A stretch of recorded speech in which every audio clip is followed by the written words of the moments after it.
Hello दोस्तों, आज हम लोग देखेंगे झारखंड जीके में भूमि संबंधी अधिनियम। तो सबसे पहले इसमें देखिए कि यहाँ से हम लोग समझते हैं कि भूमि अधिनियम,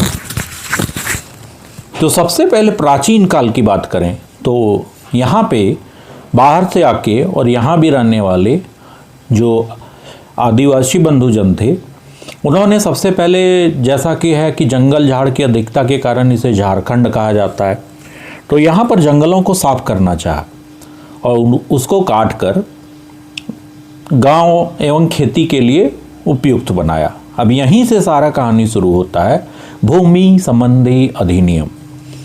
अब है कि सब कुछ अपना अच्छा चल रहा था उस समय, और मुंडा के द्वारा जो भूमि बनाई गई उसे खुटकट्टी भूमि कहा गया। उरांव के द्वारा जो भूमि बनाई गई उसे भूइंहरी भूमि कहा गया, और सदान के द्वारा जो भूमि बनाई गई उसे कोड़कर भूमि कहा गया। अब है कि सब कुछ अच्छा चलने लगा, इन्होंने अपना एक शासन व्यवस्था बनाया, जैसा कि आपको पता है ढोगलो सोहर शासन व्यवस्था, मुंडा शासन व्यवस्था, मुंडा मानकी शासन व्यवस्था, ठीक है, और नागवंशी शासन व्यवस्था। तो इतने जो डिफरेंट टाइप के शासन व्यवस्था थे सब चलने लगा। अब आगे हम लोग देखते हैं कि भाई सब जब अच्छा चल रहा है तब अब होता है नहीं कि बीच में खोज खोजने वाला भी आदमी होता है। तो वही अब खोज खोजने वाला कौन है कि ब्रिटिशर्स का आगमन हो गया। तो झारखंड में 1765 में ब्रिटिशर्स का आगमन हुआ। अब ब्रिटिश काल में आया तो आपको पता ही है, आपने लगान मूवी देखी होगी, तो उसमें भी वो लोग तो करता था कि तुम्हारा ही, आप लोगों का ही ज़मीन है, जैसे हम लोगों का ज़मीन है उसी में हम लोगों को भी खेती करना है और 2 गुना 3 गुना लगान देना है। अब है कि भाई क्रिकेट मैच खेलो, हार जाओ तो 3 गुना देना होगा, जीत जाओ तो माफ़ी मिलेगा। लेकिन यहाँ है कि हर जगह क्रिकेट मैच खेलने का व्यवस्था नहीं था, मैं मजाक कर रहा हूँ लेकिन समझने की बात है। तो यहाँ पे क्या हुआ कि ब्रिटिश काल में जब जमींदार नियुक्त किया और इसका हटाने का अधिकार किसको दिया गया, तो जिला कलेक्टर, जैसे आपको पता ही होगा कलेक्टर क्या होता है। और 1765 में हुआ कि छोटा नागपुर क्षेत्र ब्रिटिश शासन के अंतर्गत पूरी तरह आ गया और यहाँ पर माल गुजारी व्यवस्था जो है पूरी तरह से लागू हो गया। और 1793 में रामगढ़ पहाड़ी क्षेत्र अस्थायी बंदोबस्त रेगुलेटिंग एक्ट लागू हुआ। धीरे धीरे अस्थायी बंदोबस्त लागू जमीनों की भूमि, खुटकट्टी, भूइंहरी, कोड़कर भूमि गैर आदिवासियों को हस्तांतरित किया जाने लगा। अब भाई आया है तो इतना अच्छे से तो आपका काम होने नहीं देगा। आपका जो अच्छा भूमि था उसको क्या कर रहा था, हम लोगों का भूमि को गैर आदिवासियों को हस्तांतरित, मतलब जिसको मन है, जिसका यहाँ पर भूमि नहीं है, कुछ नहीं है, उसको ट्रांसफ़र किया जाने लगा। अब है कि जनजातीय समस्याएं होने लगी कि यहाँ पर जो लोकल रहने लगे उनको समस्या तो ओबियस है कि जंगल ज़मीन जिसका है उसको छीन कर दूसरे को, तो इसका तो एक समाधान निकालने का कोशिश किया जाने लगा। लेकिन ब्रिटिशर्स देखिए कि 200 साल शासन किया यहाँ पे, तो चालू तो लोग होशियार तो पूरे थे, तो बोला कि अब इन लोगों से ऐसे लड़ेंगे झगड़ेंगे तो कुछ काम होने वाला नहीं है, तो इन लोगों का भी सुनना पड़ेगा। तो इसके लिए समाधान का कोशिश किया गया। तो छोटा नागपुर क्षेत्र में विल्किंसन रूल 1937 लागू किया गया। इसके बाद दक्षिण पश्चिम सीमांत एजेंसी 1834 में लागू किया गया। 1854 से 1858 के बीच पुश्तैनी जमीन संघर्ष का विद्रोह हुआ। अब 15 अप्रैल 1858 में लाल लोकनाथ शाही, जो कि स्थानीय जमींदार थे, रूप सहायक कलेक्टर मतलब डेप्यूटी कलेक्टर थे, तो उनके सर्वेक्षण में भूइंहरी जमीन संरक्षण चला। तो 60 से 72 तक 572 गांव का सर्वेक्षण चला। इनके बाद बंगाल काउंसिल के द्वारा छोटा नागपुर भूधिरिती अधिनियम 1869 लागू किया गया। इसमें से सबसे बड़ी समस्या ये थी कि राजहंस भूमि, खुटकट्टी भूमि सर्वेक्षण का प्रावधान नहीं था। तो छोटा नागपुर भूधिरिती अधिनियम लगान संबंधी विवाद सुनवाई अधिकार दीवानी अदालत को दिया गया कि लगान संबंधी जितने भी विवाद हैं उसे दीवानी अदालत को दिया जाए। छोटा नागपुर भूधिरिती अधिनियम 1869 में बाबू राखालदास हल्दर के नेतृत्व में भूमिहरी भूमि और स्थानीय जमींदार मंझियस भूमि चिन्हित भूमिहरी सर्वे, जिसे कि भूमिहरी सर्वे या राखाल सर्वे कहा जाता है, किया गया, जिसमें से रांची के आसपास 35 परगनाओं में 2482 गांव का सर्वेक्षण किया गया। मुंडारी खुटकाटीदारी प्रथा 1903 लागू किया गया। बिहार भूमि सुधार अधिनियम 1950 लागू किया गया। छोटा नागपुर भूस्वामी काश्तकारी प्रतिक्रिया 1879 लागू किया गया। उसके बाद बंगाल काश्तकारी अधिनियम 1885 और बंगाल किराया सेटलमेंट 1897 लागू किया गया।